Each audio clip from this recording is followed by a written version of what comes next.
Okay, DIY wooden soap molds. Now this is where you really start to save money. It's not really difficult, but I know it might be out of some people's comfort zones. If you never worked with a drill before, it can be a little bit daunting. But it's not really that difficult. If you've used an egg beater to make a cake mixture, it's very much similar to that. So don't be scared of a drill. It's really easy to use, and it's going to save you a lot of money.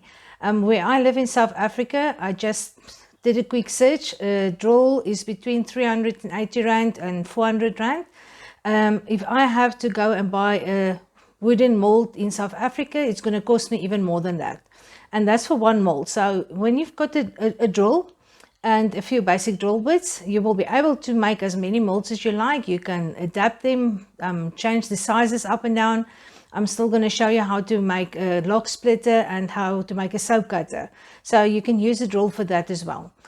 I'm going to work from a standpoint that you have never done any woodwork before. So I'm going to go into small nitty-gritty little things that I'm going to show out, and point out.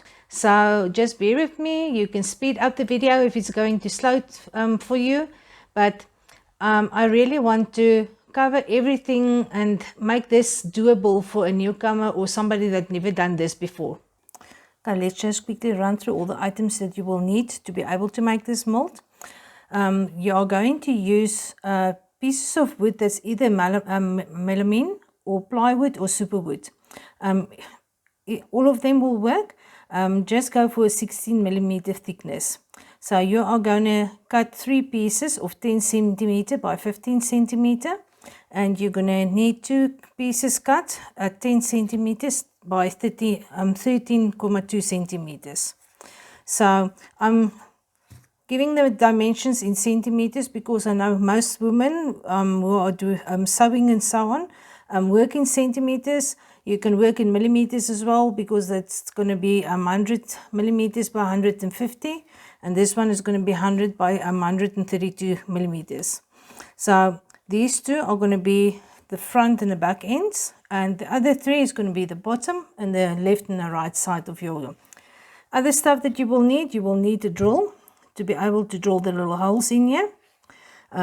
You're going to need a 3mm drill bit. You're going to need an 8mm drill bit. This one is optional. You do not need to use this one. What we're going to use this for is when we make our little mold, you're going to drill a guide little hole in there, so it's easy to screw in the screws and you're not going to split your wood.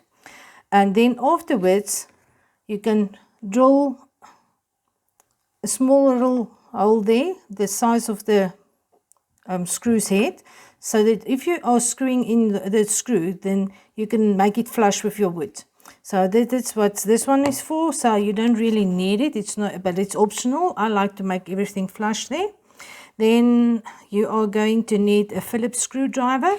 Phillips is the one with the little star point here at the end. You are going to need 16 screws. Now what I'm using here is 4.2 by 30 millimeters. So this is long enough that it will go through the first one and it will tighten properly into the next piece of wood there as well. So this is the one that I use. I think they call it drywall screws as well. And then you're going to need a ruler and you're going to need a pencil. And that's basically a lot.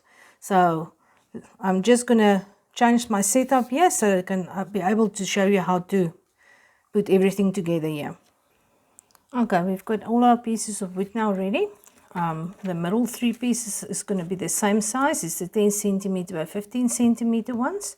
And then the top and the bottom is going to be the 2 smaller ones of 10 cm by 13.2 centimeters. So first thing that you're going to do is you need to know where to drill your holes. Now how I do it is I just lift up one of these pieces of wood, use another one, just to be able to know what thick this should be. So I take my pencil and I draw a line. So I'm going to do this for all of them.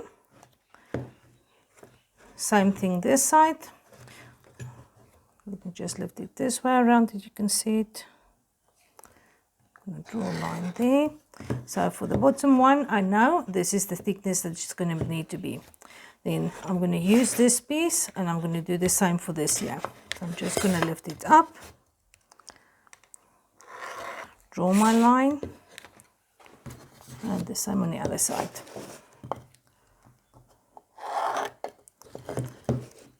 So what we now have here is when we need to drill our holes, we know, you know what, I need to work between these two and find roughly the center there. That is where I want to put my screws through here. But okay, these are now for the outsides. For the other side, if you lift these up, you're going to have these. And if you put this one here, you need 2 lines on that side as well. So you need the thickness for that as well there. So same thing, just going to put it down. Use one of the pieces of wood, any one of them. And just draw your lines on both sides. So there we go. And I'm going to do the same for the other one. Draw a line there. And that one there. Okay, so now we have 2 side pieces and the top and the bottom. So to drill our holes, we need about 2 for the bottom here. You can just eyeball them, it doesn't need to be perfect, except if you've got OCD issues, then you might like to measure them. It's for those people that added the ruler in there. I'm not using the ruler. So, and then this side as well, need to drill for them here as well. I'm going to put 2 screws on each length here. So I'm just going to eyeball them there as well. And this side, same here. And there. Okay, it doesn't show up that nicely on the camera. Let's see if I can maybe just darken them a little bit. Yeah, now we can see them.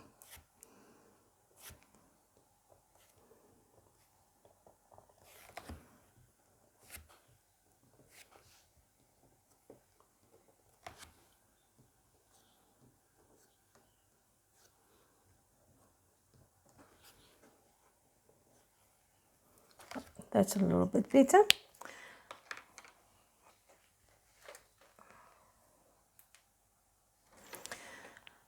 Okay, I added my 3mm drill bit to my drill, so I'm going to drill holes all through here as guidelines. I just want to show you why I want to drill a guide hole or whatever you call these things. I'm also not a carpenter, so I'm not always 100% on my vocabulary here. So we're going to drill guide holes. I think it's a guide hole. So I'm going to just show you why we do that. Okay, I've got an extra little piece of wood here. If we were to just drill a hole here, without a hole, you're going to really struggle to get anything screwed in there. And the moment that you are through this one and you're starting to screw the screw in there, and you don't have a guide hole, okay,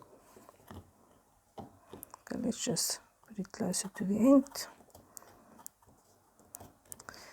See, first things, it's really hard to get it in there, but we're going to win it.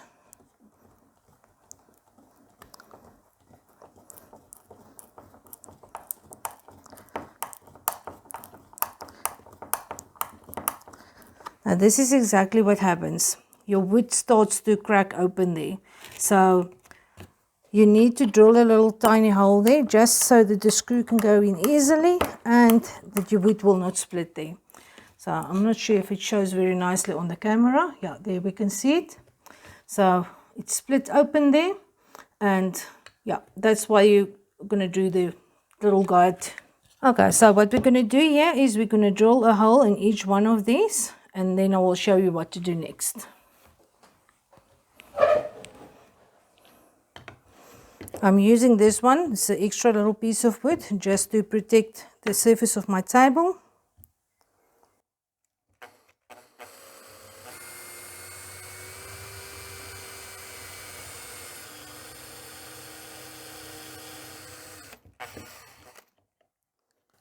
Okay, and there's the first hole. I'm going to drill all of them and then I'll come back to you and I will show you how to do the next step.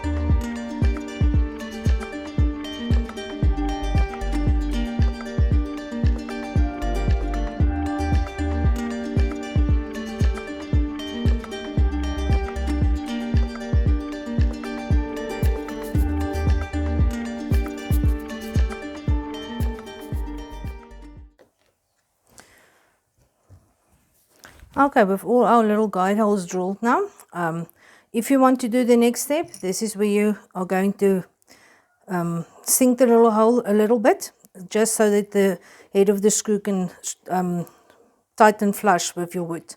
So what you're going to do is you're just going to exchange the bits again. Take the larger one.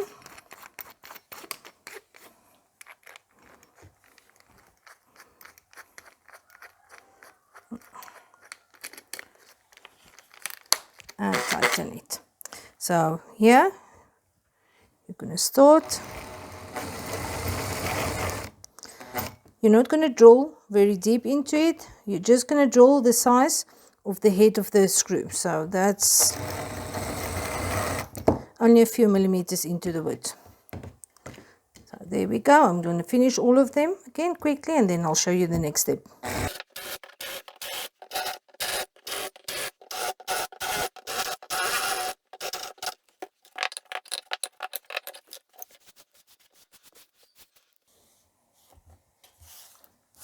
This part, anybody knows how to do. That's the breadcrumbs that everybody leaves behind the whole day, all day, every day. So, no explanation needed how to do this one.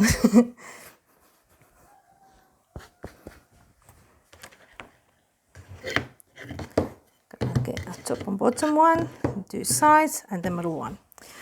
Okay, to put this together, first we're going to turn these guys around. So these little sinkholes are going to be on the outside of your mold. So you've got the two sides here, and we're going to turn these around, and we're going to tighten these guys on these sides and put it together there. Now there's a specific sequence how I put my stuff together. For the reason is if you are drilling your little guide holes, sometimes they move and sometimes you have to adjust a little bit. Okay. You need to change your drill bit. Take the bottom part. You're going to take one of the sides and you're going to put it on top of this one. So you're going to try to line it up as well as good as possible, or as straight as possible. There is the word I'm looking for, straight. And you're going to hold it down and you're going to slowly drill through the first part until you touch the other side, and then you can speed up.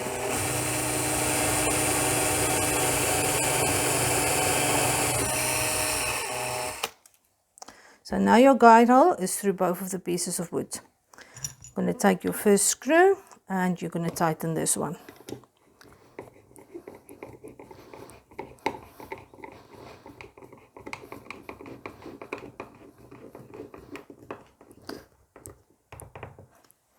And it's flush. Now this side, if it moved around, it's easy. You can just move it back there. And because you already tightened one of them, the next one is going to be much easier just to hold there. So we're going to do the second one.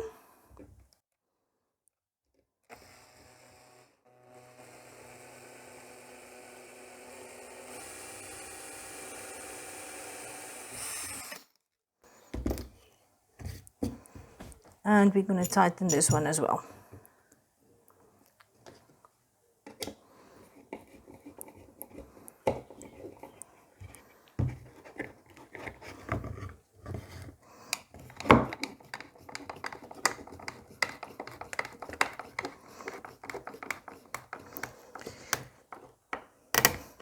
There you go. Now you're nearly a third of the way done.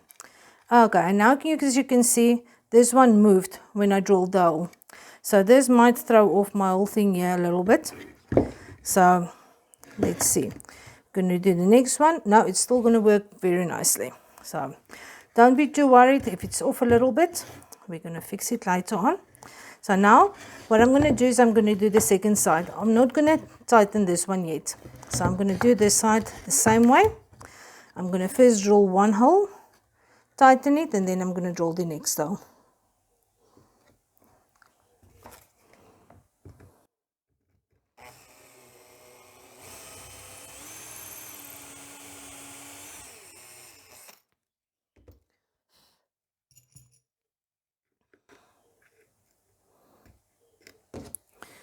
Tighten this one again.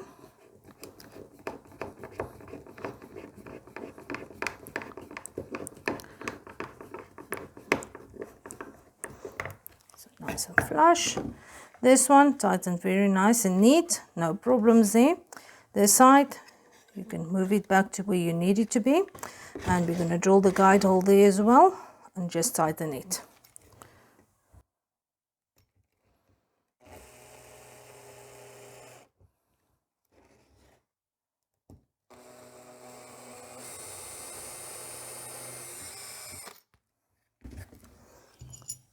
Okay.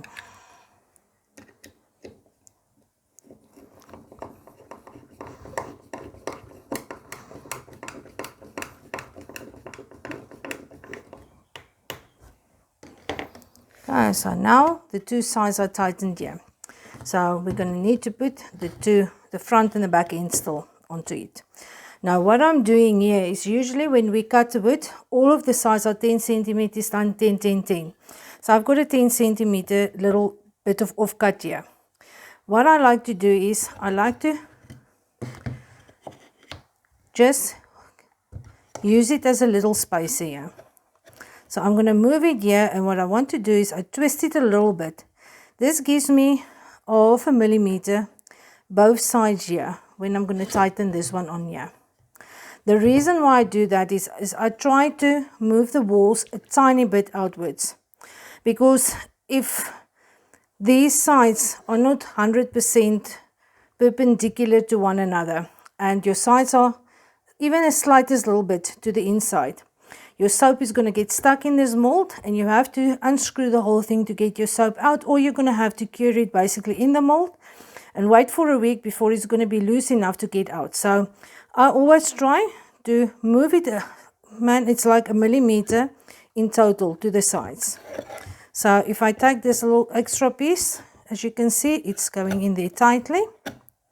So I want it to be a little bit wider. So one way that I do it, I just take this little wood, and there you can see it makes a little bit of more space there. So I'm going to put my side on top here. I'm first going to take it out, so I'm going to drill my first two there and tighten it, and then I'm going to move my sides out here.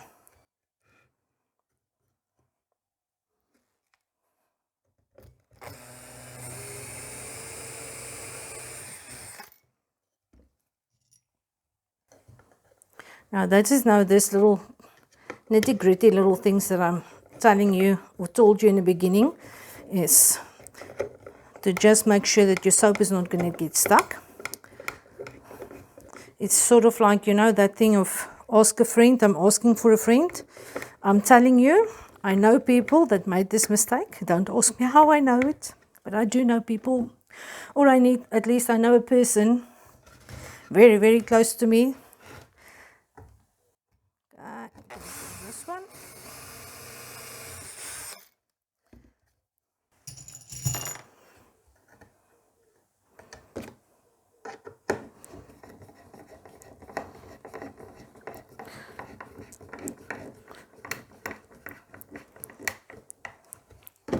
Okay, all of them flush. So as you can see, I haven't tightened the two sides yet, so I can still move this a little bit in and out. So I'm just going to make sure that it's going to be, this one is actually, as it is, it's going to work very, very nicely. I don't even have to push it outwards. Even if I twist it like this, it's not really much resistance there. So I'm just going to tighten it where it is. It should be able to be very nice. I'm just going to make sure it's not going to move inwards.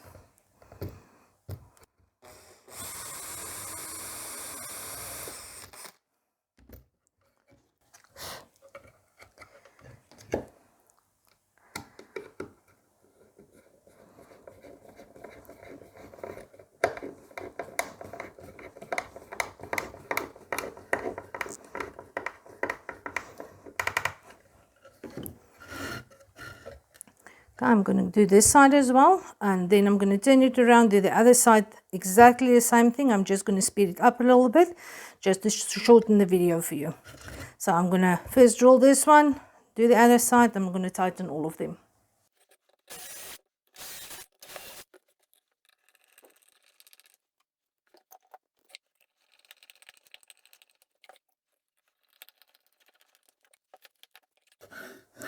More than enough space. I've got a little bit of movement that side, so it should work very nicely here.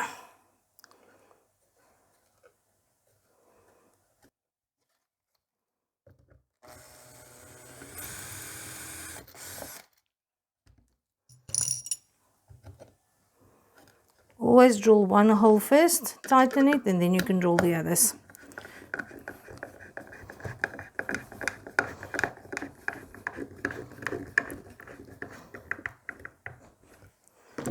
Okay. When I tighten it, moved a little bit, so I can just move it back.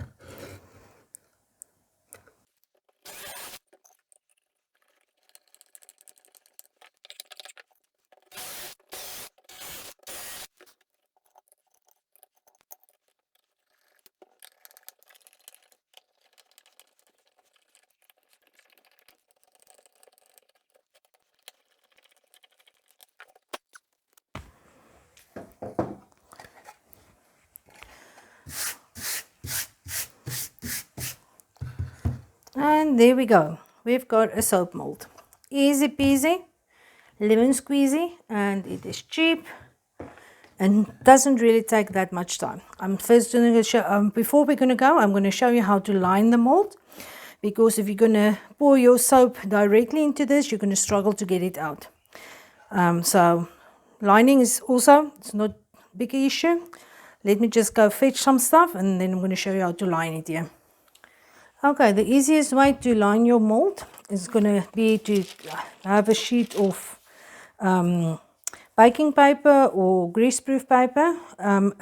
All the years I thought the two were the same thing, but apparently baking paper's got a silicone lining or silicone coating on it that helps it not to stick to the soap, and your greaseproof paper doesn't have the silicone coating, so apparently it sticks a little bit more to soap. I've been using the greaseproof paper for many years. It peels away easily from my soap, so it works perfectly.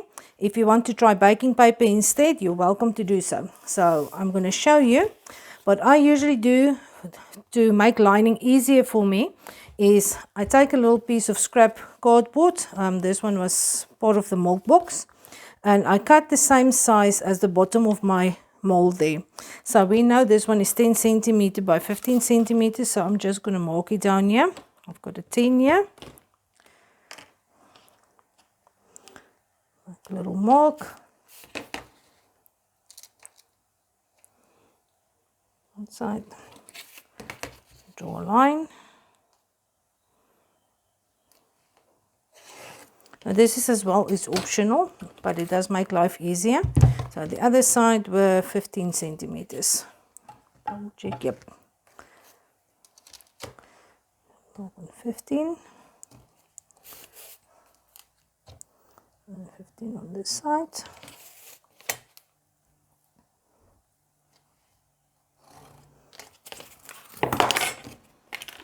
Take a pair of scissors.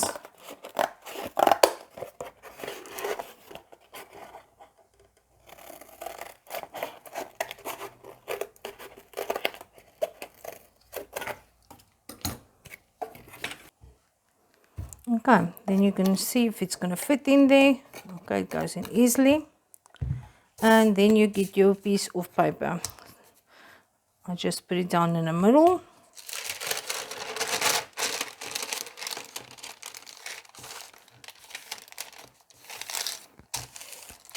Eyeball it. I don't really measure it perfectly. This side. And then you can open it. Try the other side.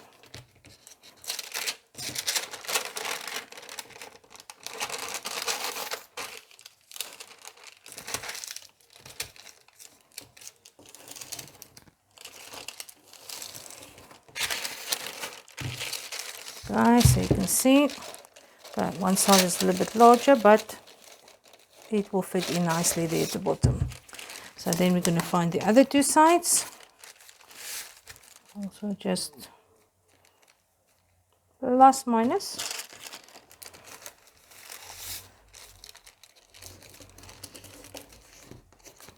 This side.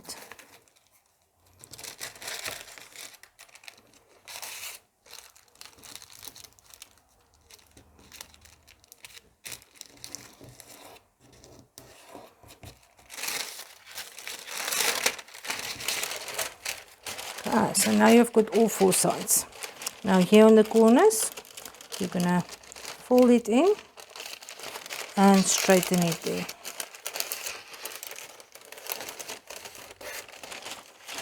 So you're going to turn this in a little bucket that you're going to fit in there. And then the other side as well. There.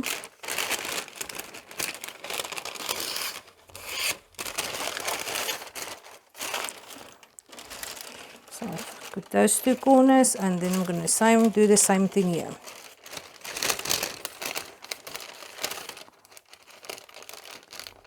And then up, pinch, and then the last side, same thing, line the two up.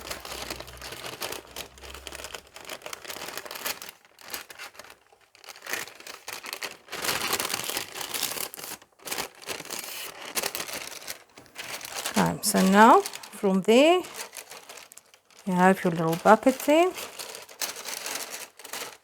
Take your mold,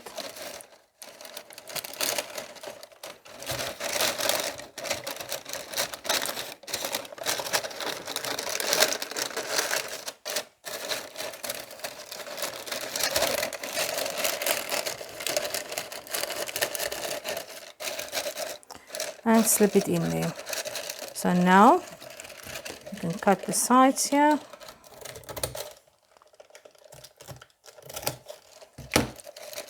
And just fold them over.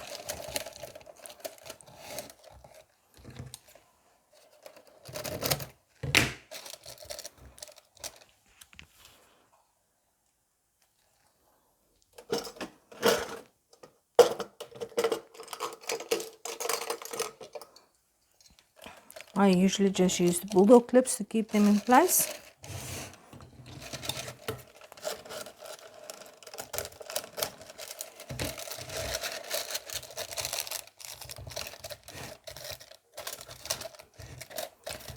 Go. Again, I did not plan to add this into the video, but it might just help you. Okay, so masking tape works as well.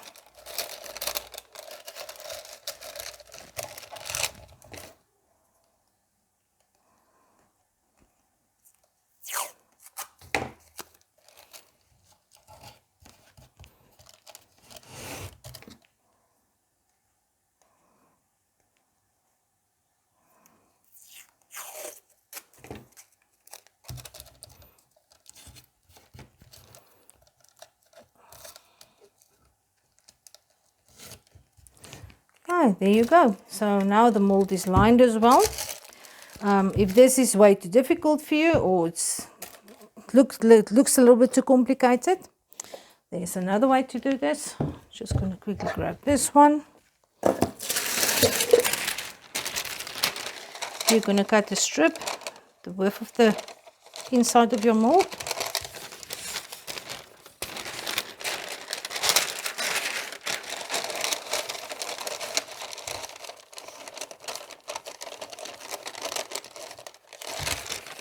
Go.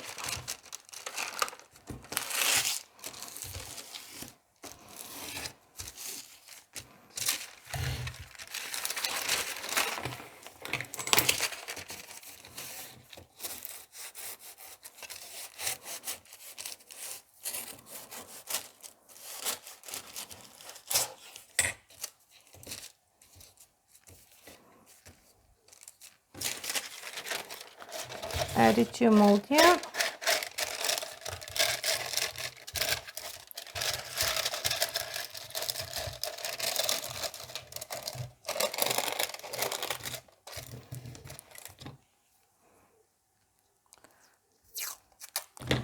grab a little piece of masking tape, tape it down that side, make sure that it's nice and tucked in there, hold it that side, tuck it in the other side as well.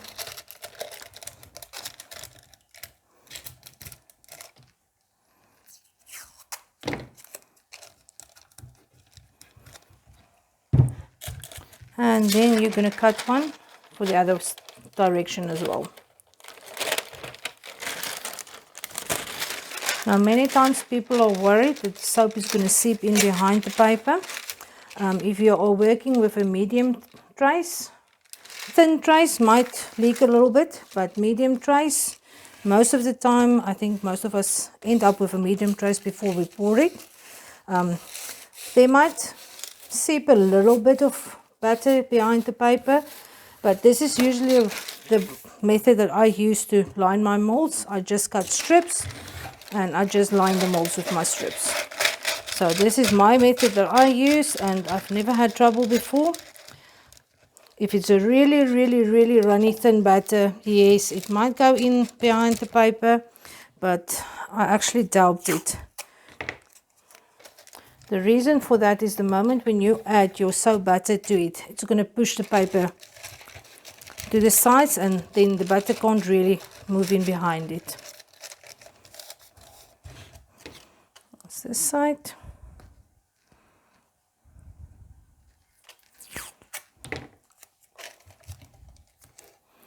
Okay, so there's two methods that you can line your molds as well. And there you go. Okay, thank you for your time, my friend. If this video helped you in any way, please like it and also subscribe to the channel if you haven't done so yet.